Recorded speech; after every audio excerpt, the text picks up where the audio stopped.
My name is Gabriel Carter. I'm 42 years old, born in the rugged hills of Colorado, and for the past 18 years I've been hauling freight across the endless interstates of this country.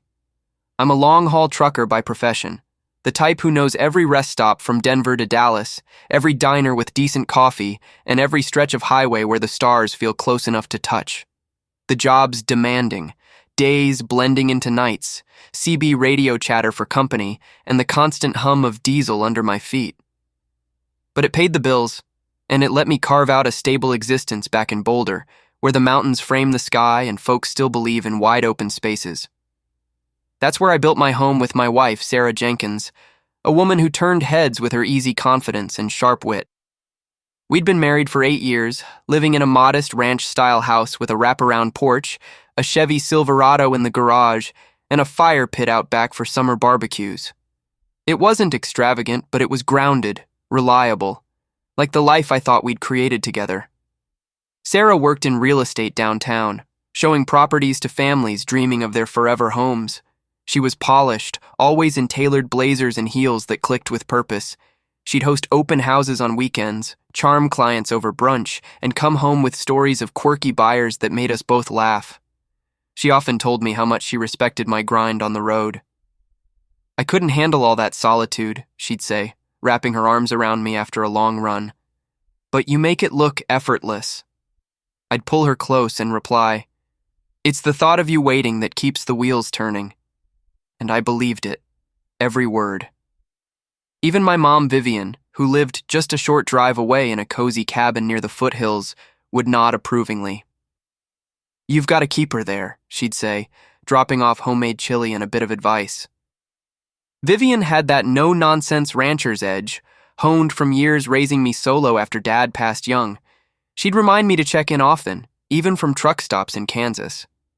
The road life meant absences, weeks at a time crossing state lines, missing anniversaries or quiet evenings. But when I'd roll back into town, Sarah would greet me with that radiant smile, like the miles hadn't mattered.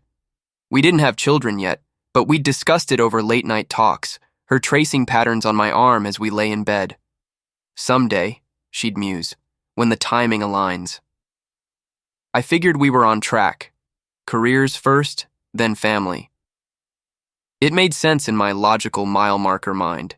Trucking teaches you patience, trust in the unseen, navigating fog-shrouded passes or radioing ahead for weather updates. You assume your base is secure because doubting it would unravel everything when you're 1,000 miles out. I thought our bond was that solid. The sacrifices felt worthwhile. Skipped holidays, solitary Thanksgivings in a cab, all for a future we were shaping. Sarah seemed to get it, or so I convinced myself. But erosion starts subtle, like cracks in asphalt you don't notice until they widen. 3 weeks after a grueling haul to Chicago, Sarah met me at the door with an unusual spark in her eyes, fidgeting with her necklace, a habit when she was excited or anxious. I set down my gear bag, expecting our routine embrace, but she pressed a small envelope into my hands instead. "Open it," she urged, her voice laced with anticipation. Inside was an ultrasound photo, grainy black and white, showing a tiny form. My breath caught. "You're..." She nodded, beaming. 10 weeks along. We're having a baby, Gabriel." The room spun for a moment. I swept her up, heart pounding like I'd just downshifted on a steep grade. We'd danced around the idea for so long, and now it was happening. Not planned, but welcome. That night, as she slept with her head on my chest, I replayed the image in my mind. Joy surged through me, mixed with a resolve to adjust. I started taking shorter routes, turning down cross-country jobs for regional ones. My dispatcher grumbled, but relented. "Family first," he said. "Don't miss the milestones." Back home, we dove into prep mode. We converted the guest room to a nursery, painting it a soft sage green to echo the Colorado pines. Sarah obsessed over strollers and car seats, while I wrestled with assembling a changing table that fought back. We bantered over names. She favored trendy ones like Riley or Avery. I leaned toward timeless like Emma or Jack. "They'll need something sturdy," I'd tease, "like their old man." Weekend outings became baby gear hunts at local stores, folk music drifting from speakers as Sarah held up little booties. "Think they'll hike the trails like you do?" she'd ask. I'd grin. "As long as they have your spirit, that's plenty." From afar, we were the picture of expectant bliss. But then the shifts began, faint at first, like a vibration in the steering wheel you ignore. Sarah's work hours stretched longer. Closing deals, she'd explain, or meeting with a big client. Her phone pinged more frequently, and once, as I passed it to her during dinner, a text flashed. "See, can't wait for Thursday." She snatched it away, laughing it off. Just a coworker confirming a showing. I let it slide. Days later, sorting mail, I spotted a receipt for a fancy dinner in Denver. 2 entrees, wine. "Client lunch?" I asked casually. She hesitated, then nodded. "Yeah, sealing a sale." Colin Barrett's name surfaced more. Her colleague, a smooth-talking agent with a reputation for landing high-end listings. I'd met him at a company picnic once. Tall, charismatic, with a grin that lingered too long. Back then, it hadn't fazed me. Sarah was driven, and teamwork was part of her world. But doubt crept in. I'm a trucker. I live by schedules and logs. I back-calculated the conception window against my road logs. I'd been gone for a solid stretch in early spring, hauling to the East Coast. The math didn't align perfectly, a few days discrepancy. Maybe miscalculation, I told myself. Tests vary. But it nagged, like a warning light on the dash. I noticed her silencing calls when I was around, or how our touches grew perfunctory. Vivian sensed it during a visit. Over coffee, she eyed me. "You seem distant, son. Everything okay with Sarah?" I shrugged. "Just the changes." She arched a brow. "Trust your gut. Roads teach that." I brushed it off, but that night, watching Sarah sleep, her hand protectively over her belly, the gap between us felt vast, not in distance, but in unspoken truths.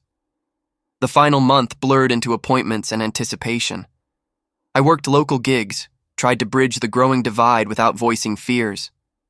Sarah withdrew slightly, polite but detached, like she was guarding something fragile. I held back questions. The baby came first. Then, one stormy afternoon, she called from the office. "It's starting, contractions." I raced home, helped her into the truck, and sped to the hospital in Boulder, rain lashing the windshield. Adrenaline drowned doubts. In the delivery room, under glaring lights, Vivian arrived first, steady as ever, followed by Sarah's mom, Marlene, bustling with worry and bags of essentials. "She's strong," Marlene fretted to the nurses, "but be gentle." Vivian sat quietly, offering calm nods. Hours ticked by in waves of pain and encouragement. I gripped Sarah's hand, murmuring, "You've got this." She pushed through, sweat-soaked, until a cry pierced the air. "It's a boy," the doctor announced, placing him on her chest. Emotion flooded me, the tiny face, the grip of his fingers. Sarah's eyes softened. "He's here." Vivian teared up. Marlene cooed over his features. For that instant, worries vanished. But as the room settled, a social worker entered with forms. "Birth certificate time," she said cheerfully. Sarah signed as mother without pause. Then the clipboard came to me. Father's name, blank line staring back. My pulse quickened. The room's warmth turned stifling. Marlene beamed. "Sign it, Gabriel. Make him official." Sarah met my gaze, expectant. Vivian watched silently. I set the pen down. Not until the paternity test. The words hung like thunder. Silence crashed in. Sarah's face drained of color. "What?" Marlene gasped. "This is insane!" Vivian's voice cut through. "If it's baseless, the test proves it." Sarah's eyes welled. "Gabriel, please don't do this." But I stood firm. I need certainty. The divide cracked open, raw and irreversible. Marlene defended fiercely. Vivian urged truth. Sarah's protests rang hollow. In that sterile space with our son's cries echoing, I knew the foundation I'd trusted had been built on sand. And as accusations flew, a slip from Sarah. He said it would be fine. Sealed the fracture. Who? The question loomed, unanswered as the storm broke. The hospital room felt like it was shrinking, the walls pressing in as Sarah's whispered slip.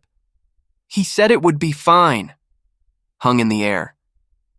Her eyes widened, realizing the weight of her words, and she backpedaled fast. I didn't mean... Gabriel, you're misunderstanding. Her voice cracked, desperate, but the damage was done. Marlene, her mother, spun toward her, confusion etching lines across her face. Sarah, what are you saying? Vivian, my mother, remained seated, her gaze steady but piercing, like she'd already seen the end of this road. The baby's soft whimpers punctuated the silence, and the nurse, sensing the tension, slipped out quietly, leaving us to our unraveling. I stood there, the unsigned birth certificate still in my hand, my heart pounding like the engine of my rig on a long haul. Who's he? I asked, my voice low but unyielding. Sarah shook her head, tears spilling now. No one, Gabriel. You're twisting this. I'm exhausted, hormonal. You're blowing it out of proportion. But her eyes wouldn't meet mine, darting to Marlene, then the floor. Marlene stepped closer to her daughter, her voice trembling with a mix of fear and indignation. Tell him, Sarah. Tell him this is his son. Sarah clutched the baby tighter, her knuckles white, but she didn't speak. Vivian finally stood, her presence calm but commanding. Gabriel deserves the truth, she said softly. And if it's clean, no one has anything to fear. Sarah's sob broke the room's fragile quiet. Stop it, all of you. I just gave birth. Can't you let me have this moment? But the moment was gone, shattered by her own words. I set the clipboard down on the table, deliberate, final. I'm not signing until the test comes back, I said, and I want it expedited. Marlene gasped, her hand flying to her chest. You're cruel, Gabriel Carter. After everything she's been through, you stand here accusing her? I didn't flinch. I'm not accusing, I'm asking, and I deserve an answer. Sarah's face crumpled, and for a fleeting second, I saw something in her eyes. Not guilt, not defiance, but resignation. It was enough to confirm what I'd feared for weeks. I left the hospital that evening, the Colorado sky heavy with storm clouds. Boulder's streets were slick with rain, reflecting the hospital's neon glow as I climbed into my truck. The cab smelled of leather and coffee, a familiar comfort, but it felt hollow now. My phone buzzed. Vivian. You okay, son? She texted. I replied, I will be. But I wasn't sure. I drove to a motel on the edge of town, too raw to face our house.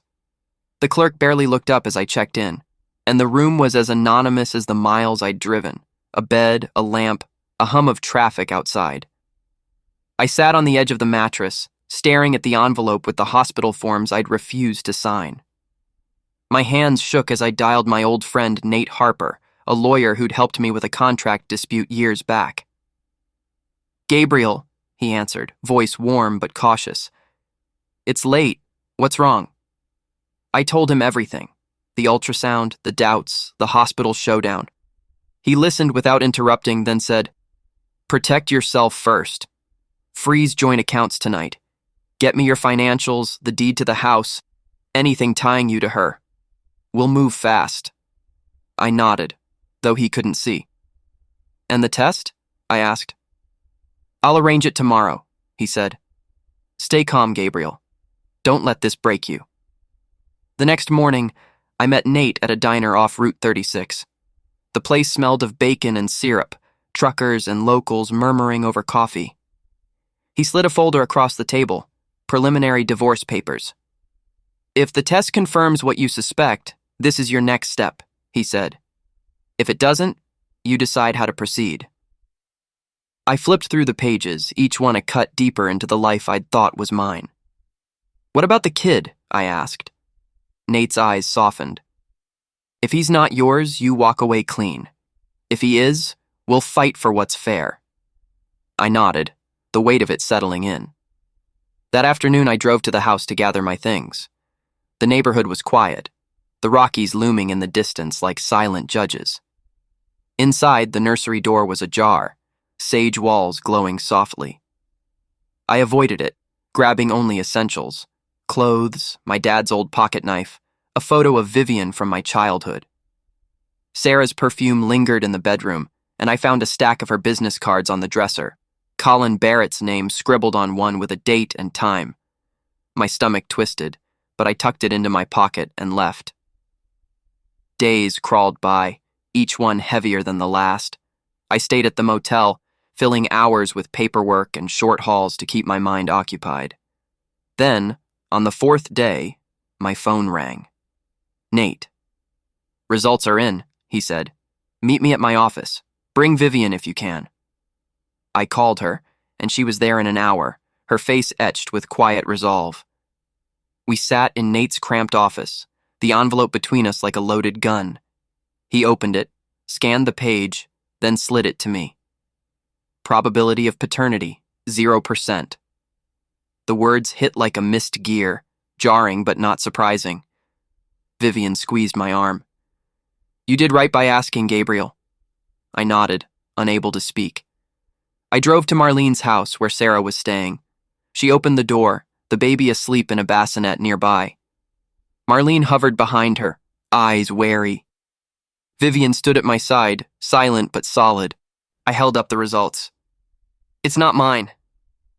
Sarah's face collapsed, tears immediate. "Gabriel, I'm sorry. I didn't mean—" "Who?" I cut in. She hesitated, then whispered, "Colin, it was a mistake. He said he'd handle everything, that no one would know."